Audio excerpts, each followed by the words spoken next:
Agafalina ndray no itsidinanao ao tokantrano manaraka ny televiziona malagasy ato anatin'ny mety toetry andro amizao faraparan'ny volana jiona 2020 sy 2020 izao.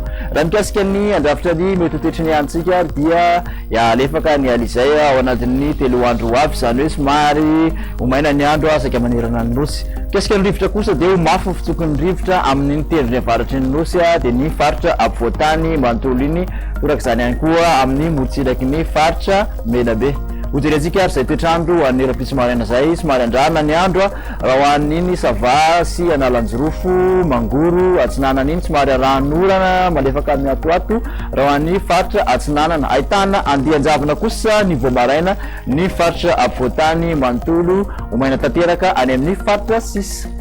Ny tolakandro dia ahitana orana malefaka miatoato amin'iny antala maro antsetra mahazo ny Mangoro sy ny faritra Atsinanana iny dia mbola omaina tanteraka any amin'ny faritra Sisa. Mikasika ny maripana ambany indrindra manodidina ny 12 ka hatramin'ny 15 raha hoan'ny faritra ampovoantany ary manodidina ndraiky amin'ny 20 ka hatramin'ny 13 eo kosa raha hoan'ny faritra ampovoantany. Ny maripana ambony indrindra kosa dia manodididina ny 1 ka hatramin'ny 2 raha hoan'ny faritra ampovoantany, 5 ka hatramin'ny 7 aty amin'ny morotsiraka Atsinanana nosy ary 3 ka hatramin'ny 3 kosa any amin'ny morotsiraka andrefan'ny nosy. 3 degré Celsius ny ambony indrindra any Mahajanga no ahitana izany. Mikasika ny mety toetry ny andro ho andreto tanàn-dehibe reto indray dia ahitana orana tandrifindrahona zay mety arankotroka i Paris sy Nairobi. Ifandimby kosa ny rahona sy ny masoandro raha hoan'ny Johannesburg.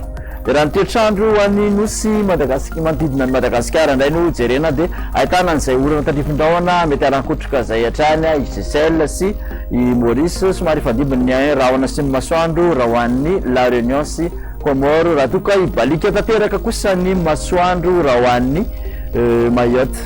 Dia zay indray no masakazo natoditra antsika tamin'ity anio ty, manasanao hatrany anaraka izao fandarana izao. Veloma tompoko.